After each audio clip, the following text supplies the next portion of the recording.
빌립보서 2장 19절로 24절의 말씀, 제가 한 절, 여러분이 한 절 읽으신 후에 마지막 절은 함께 읽도록 하겠습니다. 내가 디모데를 속히 너희에게 보내기를 주 안에서 바람은 너희의 사정을 알므로 안위를 받으려 함이니, 이는 뜻을 같이하여 너희 사정을 진실히 생각할 자가 이밖에 내게 없음이라. 그들이 다 자기 일을 구하고 그리스도 예수의 일을 구하지 아니하되 디모데의 연단을 너희가 안하니 자식이 아버지에게 함같이 나와 함께 복음을 위하여 수고하였느니라. 그러므로 내가 내 일이 어떻게 될지를 보아서 곧 이 사람 보내기를 바라고 함께 읽습니다. 나도 속히 가게 될 것을 주 안에서 확신하노라. 아멘. 우리는 계속해서 빌립보서 말씀을 보고 있습니다. 빌립보서는 1장과 2장 18절까지로 반복적으로 예수 그리스도에 대한 언급을 하고 있는데요. 그만큼 빌립보 성도들에게 필요한 것이 그리스도에 관한 기독론이었다라고 바울은 또 생각한 것 같습니다. 왜냐하면 당시 빌립보 교회는 분열이 싹트고 있었기 때문인데요. 빌립보서 4장 2절을 보면 유오디아와 순두계 같은 사람들이 각기 다른 마음을 가지고 교회를 어지럽히려 했던 시도가 있었던 것 같습니다. 그래서 바울은 이런 자들을 향해 그리스도의 마음을 품으라 이렇게 권면을 하고 있는 것입니다. 그런데 이때 말하는 그리스도의 마음은 다른 어떠한 게 아닌 것 같습니다. 바울이 말하는 그리스도의 마음이란 2장 6절로 8절이 얘기하고 있는 것처럼 예수 그리스도께서 보여주신 겸손의 마음이었습니다. 다시요.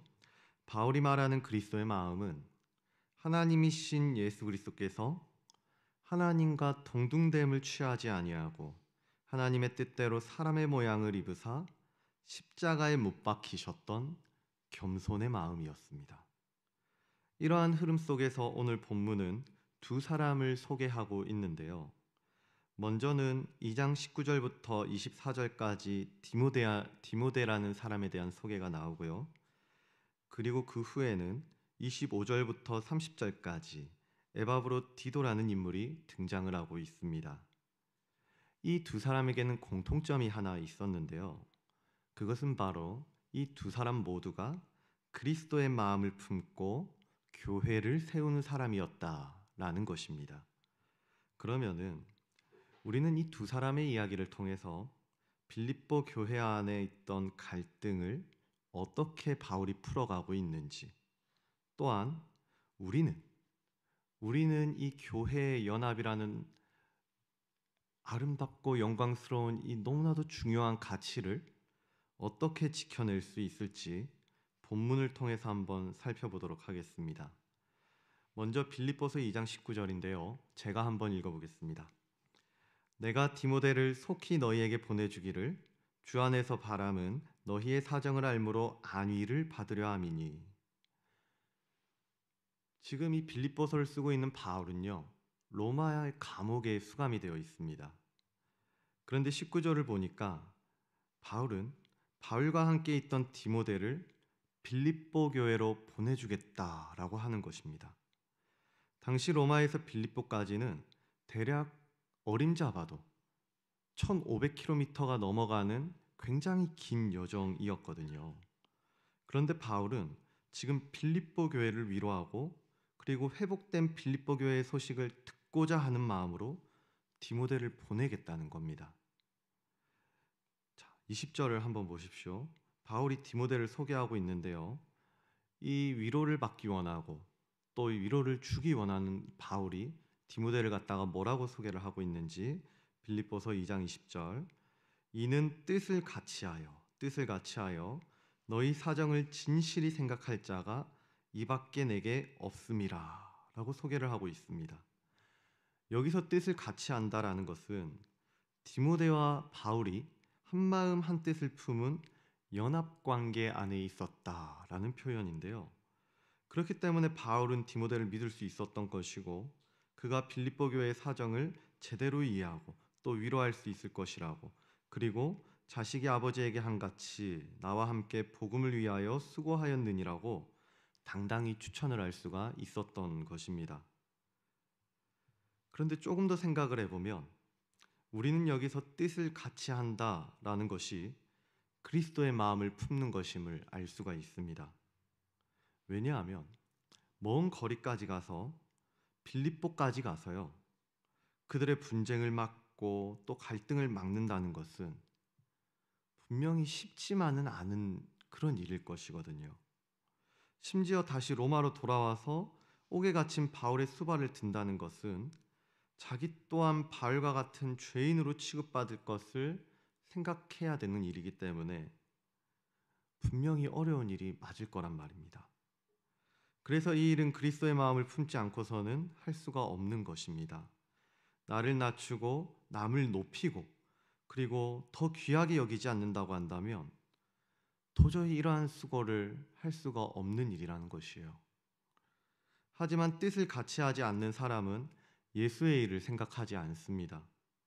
그들은 자기의 일을 구하고 세상의 일을 구하기는 하지만 예수의 일을 구하지는 못합니다. 그래서 바울은 그들이 다 자기 일을 구하고 그리스도 예수의 일을 구하지 아니하였다라고 말하고 있는 것이죠.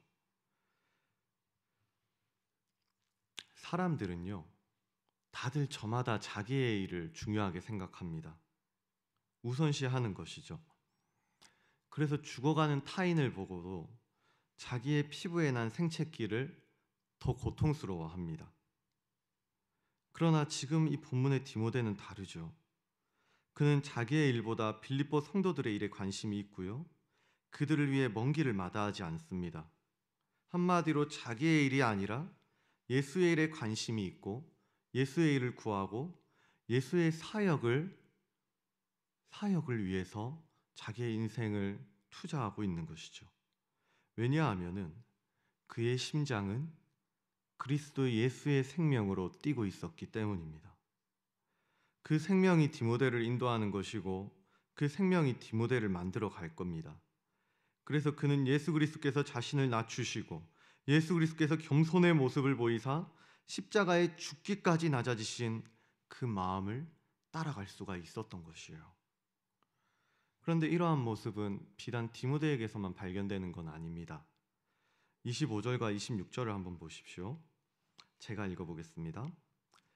그러나 에바브로 디도를 너희에게 보내는 것이 필요한 줄 생각하노니 그는 나의 형제요 함께 수고하고 함께 군사된 자요 너희 사자로 내가 쓸 것을 돕는 자라.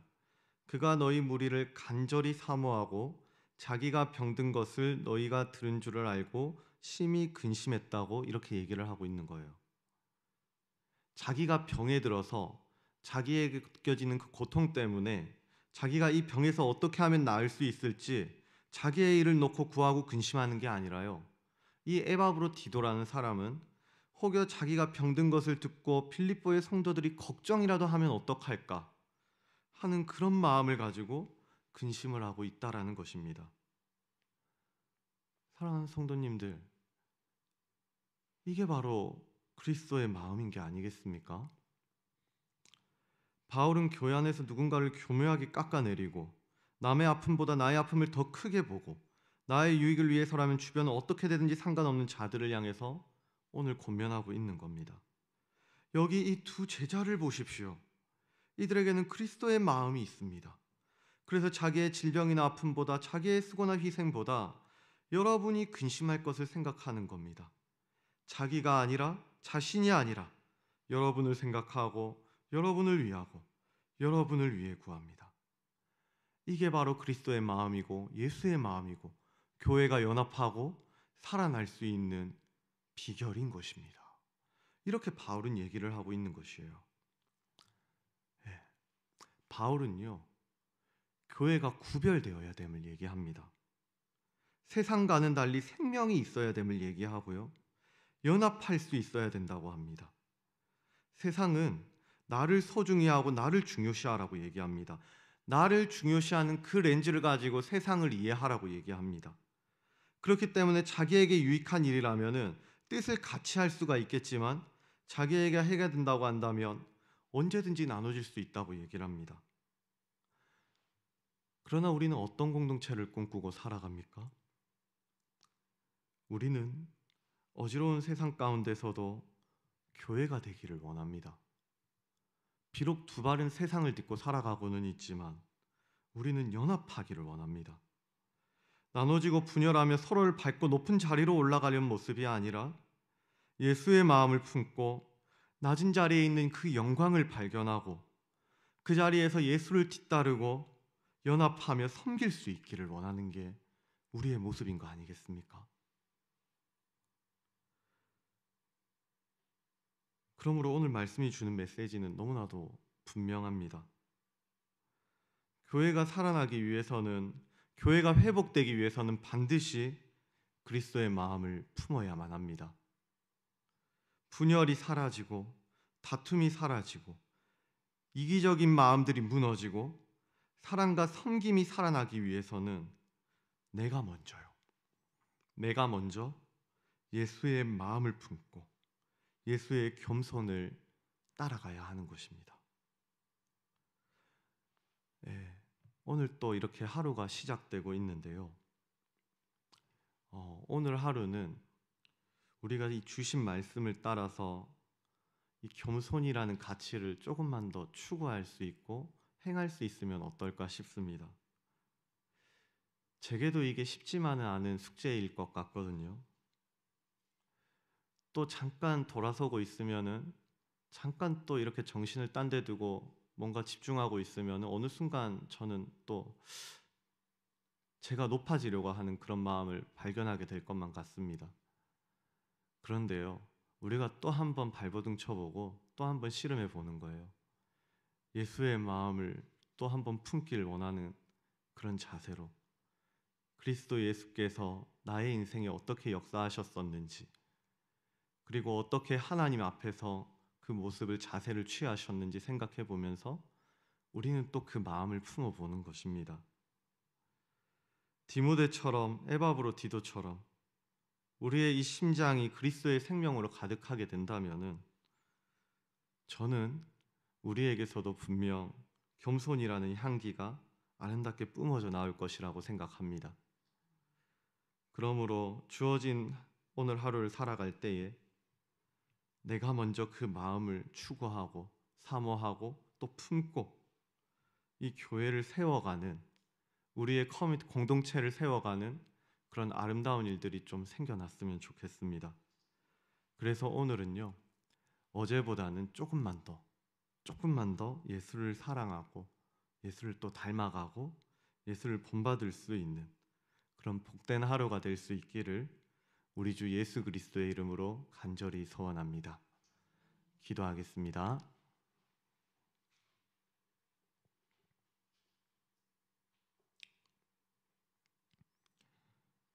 사랑과 은혜가 충만하신 하나님 아버지, 오늘도 주신 말씀을 통해 우리 안에, 우리의 이 인생 가운데 역사하시는 그리스도의 마음을 느끼게 하여 주시니 감사를 드립니다. 바울을 통해 빌립보 교회에 말씀하신 것처럼 오늘 우리 교회에도 주님의 말씀이 선포되었음을 믿습니다. 그러니 분열과 다툼이 아닌 겸손과 사랑으로 세워가길 원하는 그 주님의 마음을 깨닫게 하여 주시고, 나의 유익보다, 나의 아픔보다 그리스도의 일을, 그리스도의 마음을 먼저 생각해 하여 주셔서 어제보다는 이 오늘 하루는 조금은 더 주님을 알아가고 닮아가고 또 본받을 수 있는 복된 교회가 되게 하여 주시옵소서. 그래서 이 하루를 통해서, 나의 하루를 통해서 우리의 가정이 위로를 받고 우리의 교회가 세워지며 우리의 주변에 주님의 복음이 더욱더 향기롭게, 싱그럽게 그렇게 전파될 수 있는 그러한 은혜 또한 발견케 하여 주시옵소서. 감사드리며 이 모든 기도, 우리 모든 삶을 주관하시고 통치하시며 우리에게 겸손의 본이 되어 주시는 우리 주 예수 그리스도의 이름으로 기도드리옵나이다. 이 시간 우리가 두 가지 제목을 놓고 함께 기도했으면 좋겠습니다. 먼저는 들었던 말씀을 기억하시면서 그리스도의 마음을 따라 겸손한 마음을 구하며 우리가 기도했으면 좋겠습니다. 정말 우리가 너무나도 잘 알고 있습니다. 겸손해야 된다고. 남들 말 속으로 가서 앉아야 되고요.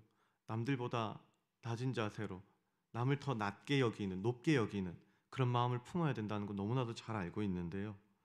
이 겸손이라는 것이 참 쉽지만은 않은 것 같습니다. 어떨 때는 내가 입고 있는 옷이요, 어떨 때는 내가 있는 자세가, 자리가요, 이 겸손이라는 것을 계속해서 잊게 하는 것 같습니다. 저도 그렇거든요. 저도 무엇인가 집중하다 보면은 자꾸만 제 생각이 올라오고 나를 바라보고 주변을 돌아볼 여유가 없습니다. 그러면 어느 순간 제 인생은 세상과 별반 다를 게 없는 그런 하루가 돼버리고 마는 것이죠. 하지만 주님께서 그렇게 저의 모습을 비춰주시고 알려주실 때면 우리는 다시 한번 마음을 가다듬고 기도의 자리로 나아갈 수가 있습니다. 그러므로 이 시간 우리 함께 이렇게 한번 기도해 봤으면 좋겠어요. 주님이 제 약함을 아시오니 나의 이 마음 가운데 그리스도의 예수의 마음을 부어주시옵소서. 그래서 디모데처럼요, 에바브로디도처럼 주변의 아픔과 상황을 진심으로 돌아볼 수 있는 그리스도의 마음을 허락하여 주시옵소서. 그래서 주어진 오늘 하루가, 나의 하루가 누군가에게는 위로가 되고 교회에는 보탬이 되며 주님께는 기쁨이 되는 영광스러운 하루가 되게 하여 주시옵소서. 주님의 마음으로 살아가게 하여 주시옵소서. 또한 이제 곧 있을 대통령 선거 가운데, 그리고 그 뒤에 세워질 공직자들, 위정자들 가운데 예수의 마음을 품고 겸손한 마음을 품는 자들이 세워지게 하여 주셔서 자기의 욕심과 욕망을 채우는 게 아니라 정말로 이 나라를 위하고 상처 입은 자들을 위하는 바른 지도자들이 세워지게 하여 주시옵소서. 그래서 이 나라와 민족이 다시 한번 강건해지고 다시 회복게 하여 주시옵소서. 겸손한 마음과 바른 지도자들을 놓고 이렇게 기도하신 후에 가져오신 기도 제목들을 두고 하나님 앞에 기도하며 나아가도록 하겠습니다. 함께 기도하겠습니다.